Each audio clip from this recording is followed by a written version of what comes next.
حي على الفلاح.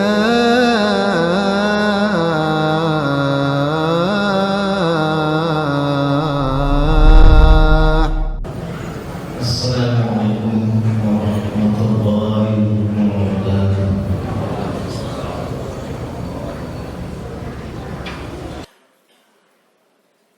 الحمد لله الذي أرسل رسوله بالهدى ودين الحق ليظهر على الدين كله ولو كره الكافرون. أشهد أن لا إله إلا الله وحده لا شريك له وأشهد أن محمدا عبده ورسوله الذي لا نبي بعده. اللهم صل وسلم على محمد وعلى آله وأصحابه أجمعين أما بعد.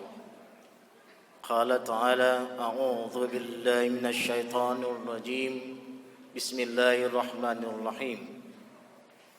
يا أيها الذين آمنوا اتقوا الله حق تقاته ولا تموتن إلا وأنتم مسلمون.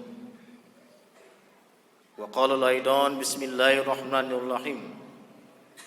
إن الدين عند الله الإسلام وما اختلف الذين أوتوا الكتاب إلا من بعد ما جاءهم العلم بغيا بينهم ومن يكفر بآيات الله فإن الله سريع الحساب. Surah Al-Imran ayat 19. Kaum muslimin Jumat yang berbahagia, kembali kita bersyukur kepada Allah Subhanahu wa taala dengan cara memuja dan memujinya. Pada hari ini kesempatan emas kembali Allah hadirkan kepada kita untuk meniti karir ibadah sisi kualitas dan kuantitas kita. Mudah-mudahan Jumat kali ini mampu menghiasi kita di tengah-tengah kesibukan kita yang paling padat. Kita harus merelakan semuanya untuk menghadap Allah Subhanahu wa taala. Kemudian salam dan salawat kepada Nabi yang kita cintai, Nabi kita Muhammad Rasulullah sallallahu alaihi wasallam, khataman nabiyyin wa rahmatil alamin. Khatim mengajak kita semua tanpa henti dan jenuhnya. Mari kita selalu berniat sekaligus mengimplementasikan potensi takwa kita punya. Mari kita kembangkan sehingga pada akhirnya orang lain menikmati buah takwa kita itu. Pada kesempatan mas ini, Jumat yang singkat ini, kita coba mengambil tema kita, bahaya aliran sesat dalam merusak kemurnian ajaran tauhid. Kaum muslimin Jumat yang berbahagia, Allah Subhanahu wa taala berfirman di surah Al-Imran ayat 19, Inna ad-dina indallahi Islam. Sesungguhnya agama di sisi Allah hanya Islam. Wa makhtalafal ladzina utul kitaba illa min ba'di ma ja'ahumul ilma baghyam bainahum.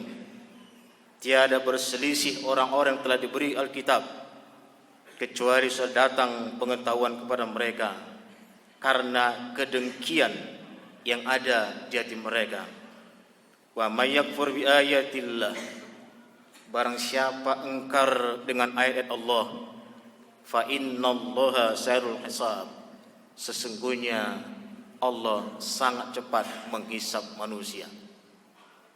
Kaum muslimin Jumat berbahagia, aliran sesat merupakan bentuk sekte di luar dari koridor agama. Aliran sesat seolah-olah sunatullah ada sekeliling manusia muslim. Bahkan sejak nabi-nabi dahulu aliran sesat hadir merusak tatanan agama Allah Subhanahu wa taala.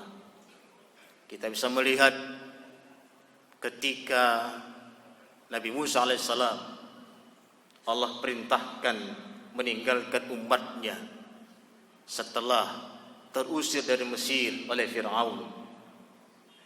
Disinilah Allah perintahkan Musa meninggalkan umatnya selama 30 tambah 10 hari menjadi 40 hari. Sebelum kepergian Musa, di mana umatnya telah dibinanya selama berpuluh-puluh tahun dengan iman kepada Allah dan Rasulnya, dia pesan kepada saudaranya Harun, wahai Harun, jaga umatku ini. Pesan Musa diterima Harun dan kesanggupannya. Kepergian Musa selama 40 hari, tidak ada konektivitas dengan umat. Maka muncullah satu sosok manusia di tengah-tengah Harun dan umat Nabi Musa bernama Samiri. Samiri seorang laki-laki, seorang pakar dan tokoh agama pada saat itu, muncul di tengah-tengah umat Nabi Musa yang ditinggalkannya. Karena dia tahu Musa telah meninggalkan umat, maka beliau mencoba merusak ajaran Musa dengan cara membuat lembu dari emas. Dia rekayasa lembu ini sehingga pada akhirnya bersuara di tengah padang pasir, suara yang alami berdasarkan alam. Akhirnya umat yang lemah ini ditinggalkan tokoh ini. Akhirnya mereka menyembah patung yang dibuat oleh Samiri. Kesesatan akhirnya diterima oleh Harun dengan sangat lemah beliau. Beliau tidak mampu mengembalikan umat ini. Begitu Musa selesai 40 tugas beliau, beliau melihat umatnya telah menyembah patung ini. Dia datangi Harun, mengapa umatku seperti ini? Apa yang telah kerjakan selama ini? Musa marah melihat Harun. Harun mengatakan, aku tidak mampu wahai Musa. Dia menunjuk kepada Samiri. Begitu Samiri datanginya, lalu Musa bertanya, mengapa kau lakukan wahai Samiri? Samiri menjawab, yang Allah rekam kalimat beliau, basartu bima lam yabsuru bih, faqabattu qabdatan min atharir rasul, fanadabtuha wa kadzalika sawwalat li nafsi. Samiri berkata, aku mengetahui apa yang mereka tidak ketahui, maka aku ambil segenggam dari rasul itu, lalu kubuanglah itu. Demikianlah nafsuku membujuknya. Ada satu kesan alasan dari Samiri bahwa dia mengetahui persoalan keagamaan Musa, tapi dia coba selewengkan ini semua dengan kemampuannya, akhirnya berhasil. Satu titik di sini kita temukan ternyata bahwa kemunculan dari sesat karena tokoh agama meninggalkan umatnya. Umat begitu terlena dengan keduniaan. Begitu juga ketika Allah melahirkan Ibrahim di rahim ibunya. Setelah kepergian Ibrahim dan Ismail di Mekah Madinah, selama 3000 tahun kota Mekah Madinah kosong dari kenabian. Kemudian muncul Muhammad SAW. Sementara nabi-nabi lain tidak pernah tinggal di kota Mekah dan Madinah. Kita lihat yang namanya Nabi Hud. Beliau ditakdirkan bersama kaum Ad yang akhirnya tidak mau memberi perintah oleh Nabi Lut, Nabi Hud. Allah hancurkan kaum Hud ini. Di mana kaum Ad ini? Di Hadral Maut. Di mana daerah ini? Sekitar Yaman dan Oman, di luar kota Makkah Madinah. Kemudian Nabi Saleh dengan kaum Tsamudnya, Allah menghukum penduduk ini, walaupun rumah mereka mewah di pegunungan, tapi menolak perintah Nabi Saleh dengan membunuh unta yang memberikan minuman kepada mereka. Allah berikan bencana petir di penduduk ini. Di mana letak Nabi Saleh ini? Sekitar Yordania dan Palestina. Kemudian Nabi Musa berada di Mesir, Nabi Yusuf di Mesir, Nabi Isa di Palestina, Nabi Yahya di Palestina.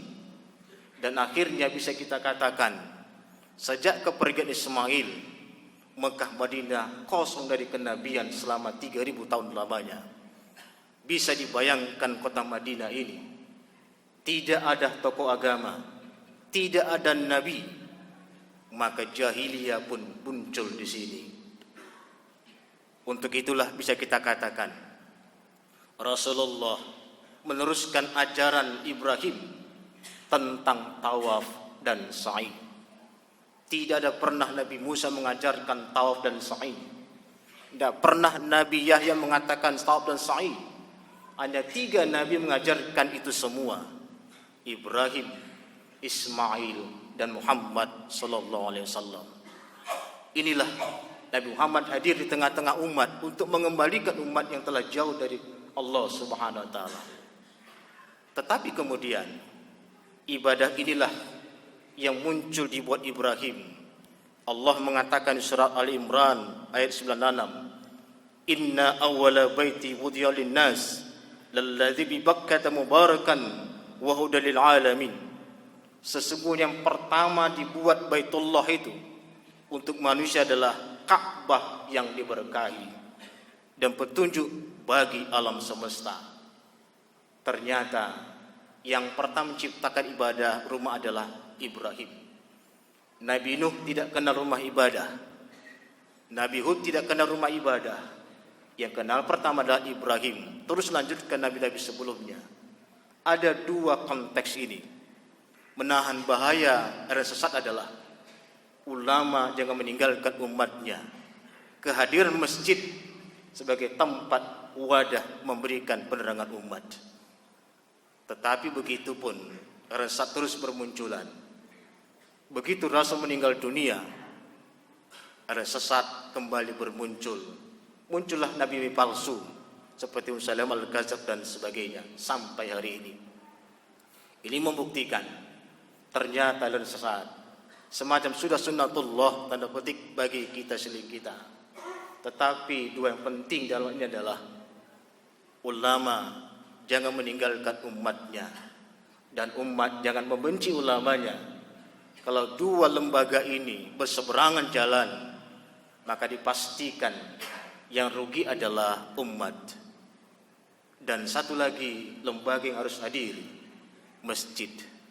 Umat harus ditarik ke masjid untuk lebih menerima informasi agama.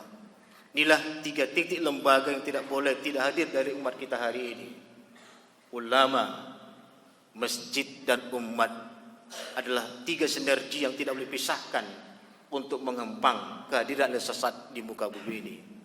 Mudah-mudahan Allah Subhanahu wa taala mampu memberi kekuatan kepada kita untuk lebih mengkuatkan 3 lembaga ini. Walaupun di antara 3 ini kita berada di sisi ini, kita sebagai penguasa barangkali, sebagai ulama di antaranya dan umat di sisi lain, mari kita bersinergi membangun Islam ini agar kiranya tidak bermuncul lagi oleh sesat yang mengotori ajaran Islam dan umat ini. Kita bertanggung jawab kepada Allah Subhanahu wa taala berdasarkan kompetensi kita, ilmu yang kita miliki. Ternyata memang semua punya tanggung jawab kepada Allah Subhanahu wa taala. Mudah-mudahan Allah Subhanahu wa taala memberikan hidayahnya untuk kita pada hari ini. Fa'tabiru ya ulil absar.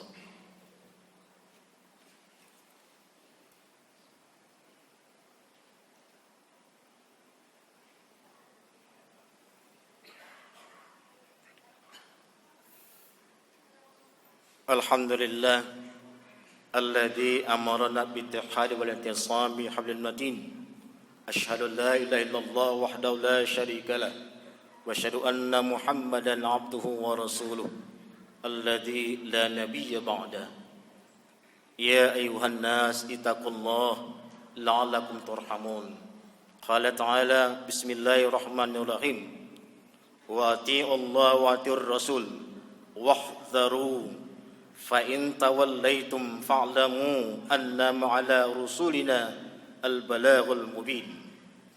Dan taatlah kamu kepada Allah dan taatlah kepada Rasul, dan berhati-hatilah. Jika kamu berpaling, maka ketahuilah bahawa sesungguhnya kewajiban Rasul kami hanya menyampaikan amanat dengan terang. Penutup dari khutbah pertama kedua ini adalah bahwa ulama bukanlah yang kita kenal. Mereka hanya berpakaian kupiah, berkain sarung, pakai jubah dan tasbih saja. Ini pengkerdilan kata ulama. Ulama itu adalah orang yang berilmu pengetahuan. Dari kata alim, jamaknya ulama. Tidaklah kita sebut bahwa orang-orang yang ahli biologi tidak ulama. Tidaklah kita sebut orang ahli fisika tidak ulama. Dulu Islam menyebut ulama itu dari segala sisi. Kita lihat Al-Khawarizmi, seorang penemu angka nol di dunia ini.